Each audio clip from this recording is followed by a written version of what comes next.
Hey y'all, and welcome to the Max Life. So today is not really one of those videos that I like to make, but you know, a lot of you guys know that we always try to be really transparent with the things that happen, whether it be on the farm. You know, we showed y'all not long ago that we had lost steer. All of our other cows are fine. I'm just not sure if that was something genetically that had happened. So yeah, still not really sure what happened to him, but it is what it is, and we've moved on.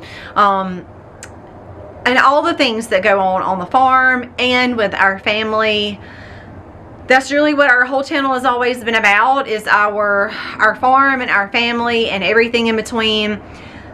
So I wanted to share this with y'all. I really wanted to use this more or less as a warning to bring awareness to this, because my family has never dealt with this before. But to be completely honest with you, in my learning, it seems to be happening more and more. So I wish I would have known in the beginning what I was looking at and dealing with, and I would have been able to kind of monitor the situation a little bit better. But because I didn't even really realize that this was a thing. Now, I've never worked in pediatrics, but I didn't even know that this was a thing. But from my talking to other people and some of the providers that have been working in the past couple of years, this seems to be more and more common.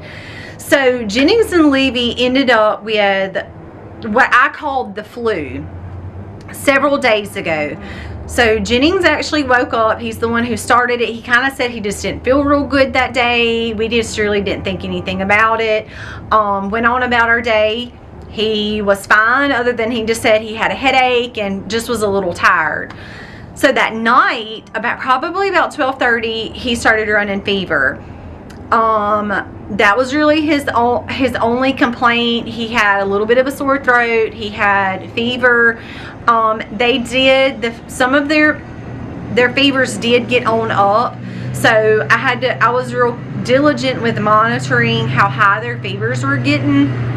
So Jennings started it. That was like early Monday morning. He started running fever. He woke up that next day. He had a sore throat, a headache, and just body aches, just generally did not feel well. That night, Livy started it. So we went days with pretty much all those symptoms. Bad headache, achy, just not feeling really good. Y'all, I done all of the things to try to help them quickly get over this. Nothing helped.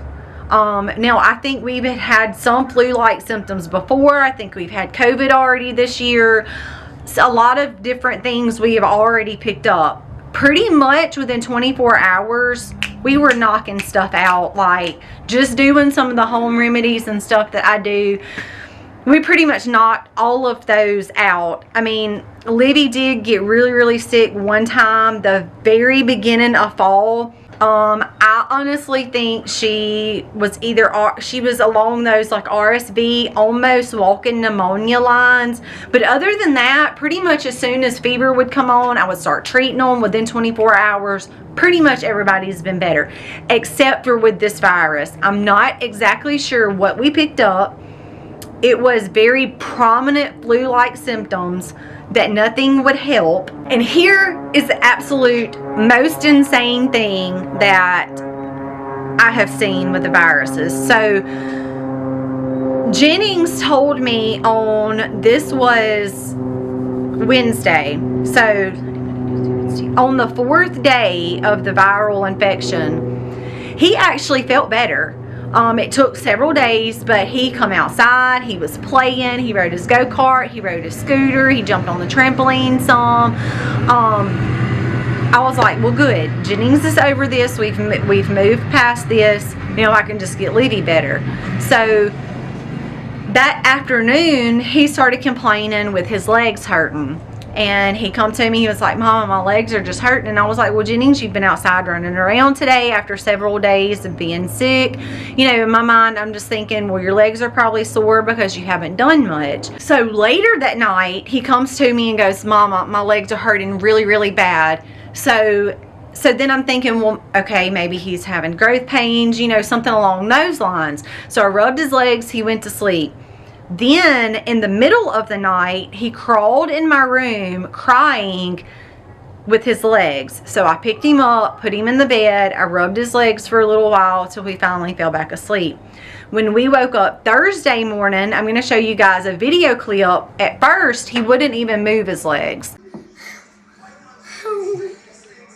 And I picked him up and I carried him to the bathroom. I carried him to the chair and I was like, what is going on with him? So after I thought maybe he was going to kind of snap out of it. We had a similar experience to this, but it's been years ago where Sayla and Jennings both woke up one morning and they were like, I'm kind of reenacting this, but this is kind of how they were. They got out of the bed and they were like, oh, our legs, like we just can't walk. But after a couple of hours, so that was early that morning, by lunch, they were fine. They were over it. Okay, so Jennings woke up that Thursday morning. He wouldn't move his legs. Like I said, I carried him around a couple of places. Then by around lunch, I was thinking we should be snapped out of this.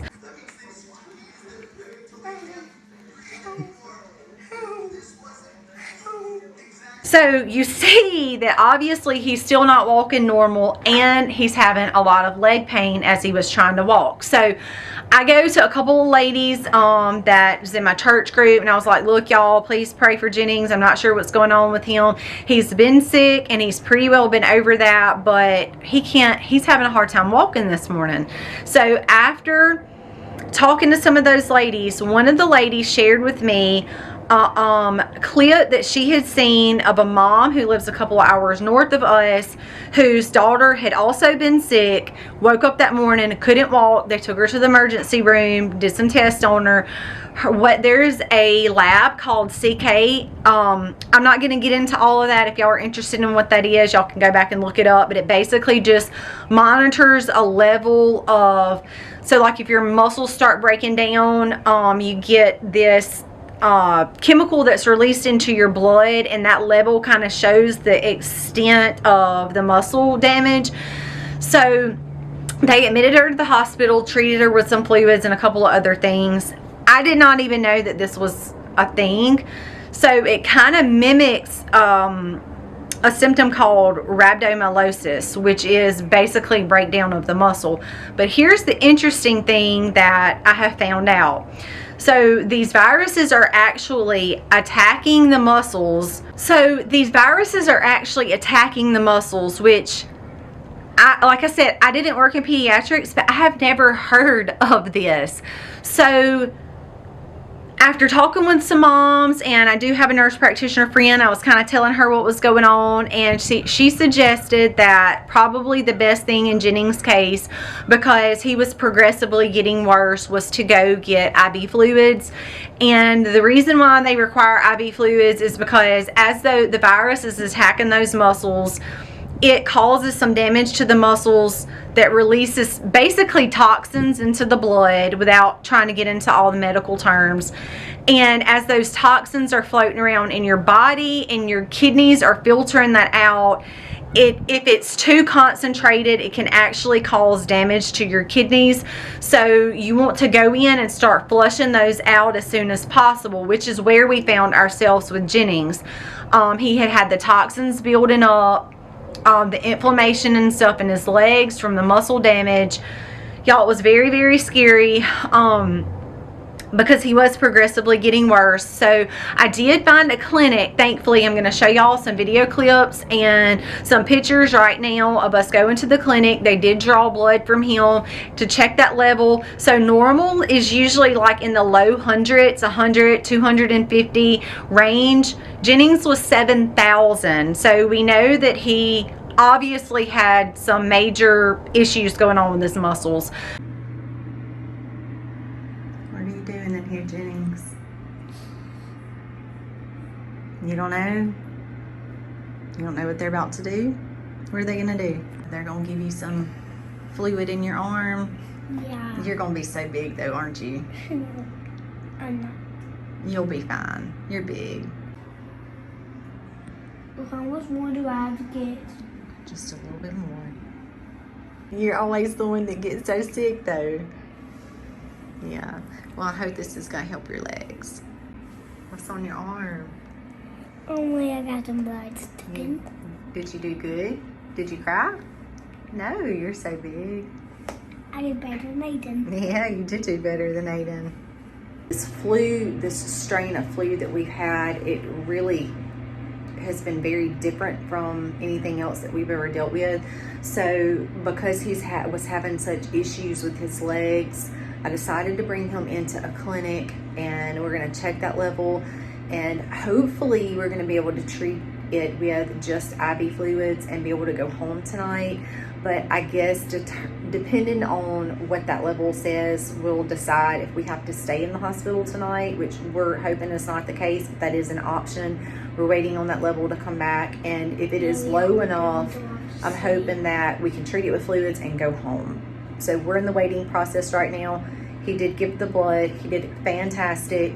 We are waiting on a level that's called a CK level that is going to test basically what his muscles are doing. So we come home, and initially I was wondering if it might have made it worse, because I'm going to also show y'all another video clip of us that night where he literally was having such a hard time moving his legs. I was beginning to get really concerned, but we agreed, and the pediatrician that was on call for that clinic agreed to let us come home and monitor him at home, so really the cure is the IV fluid, because you're trying to flush everything out. There's really no other way to prevent it, and there is nothing that you can give that will do anything else. So after the damage is done, you're basically just flushing those toxins out. Well, he had a max dose of IV fluid, so kind of would have been dumb for us to stay, because there was nothing else that they could do other than check his lab that morning, which we have an order to have his lab rechecked to make sure that is improving,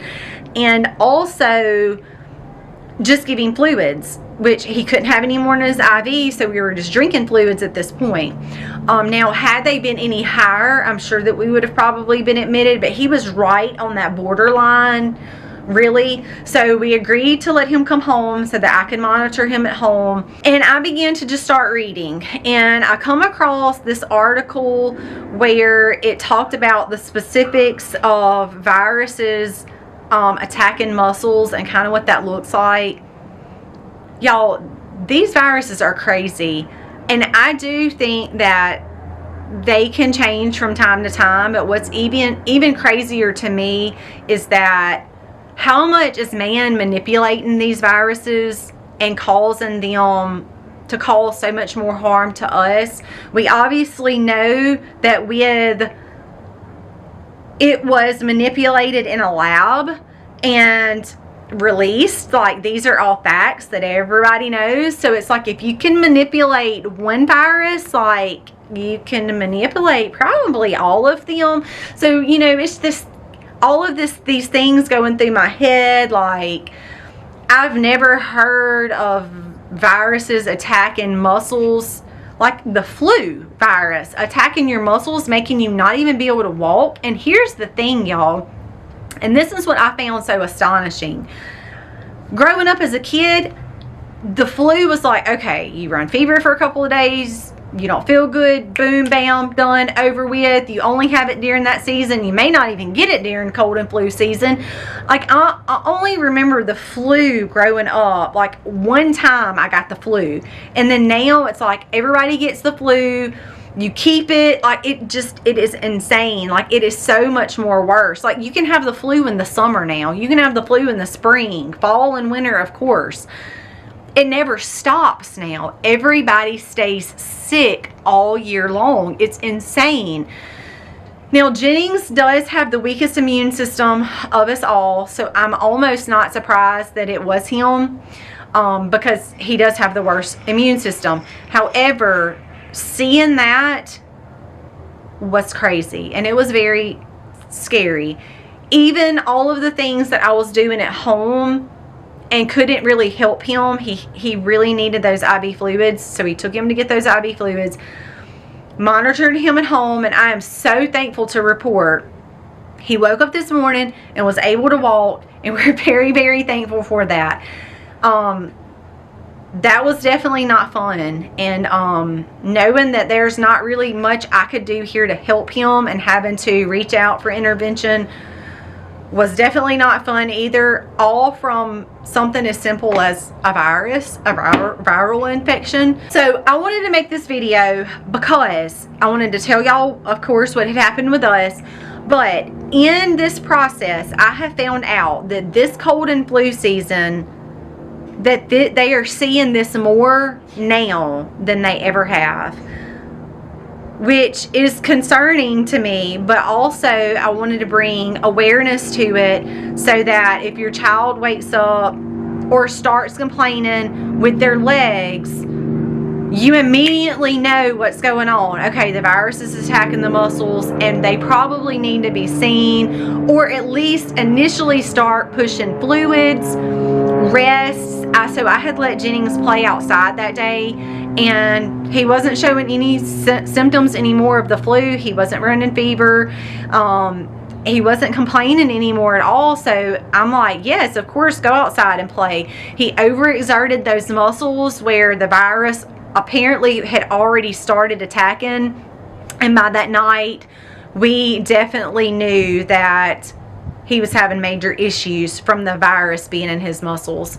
So that's crazy, insanely crazy, I know, but I just wanted y'all to know that if your child or your grandchild ends up with flu-like symptoms and they go outside and play or get too hot or whatever it is, or playing on the playground at school or whatever, and they start complaining of leg pain, y'all cue in to what's going on. The virus has probably attacked their leg muscles. And I'm gonna, if y'all look in the description, I'm going to attach the link that I found and read that was a pretty good description of what was going on with him. I needed to go back and see when that was actually published, but it was a picture perfect of what we dealt with. And in my finding out, this is becoming more and more common. So as it becomes more and more common, I want you guys to be aware and alert of what's going on and not miss something. In my initial thinking, I was like, oh, he's fine, he's just sore, but that's not actually what was going on. It probably wouldn't have gotten as bad had I known what was going on, and I could have brought him in, made him rest to get off those legs, start pushing fluids, and monitor him much closely. So I didn't really realize there was a major issue until he got up the next morning and was like, I can't move my legs, Mom, I can't walk.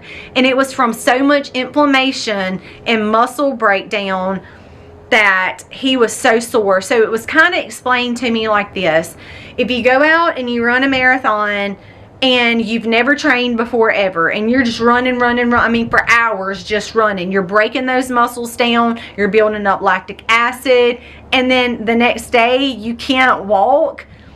Jennings was in a very similar situation, except for the virus caused the issue. It wasn't physical exertion, it was the virus that had done the damage. So I'm thankful that only lasted a day, and he was able to get the IV hydration, and he's back up walking and moving. I'm going to show y'all a video clip right now of him this morning, and we are so thankful that he is up and moving around again. Show us how you can walk.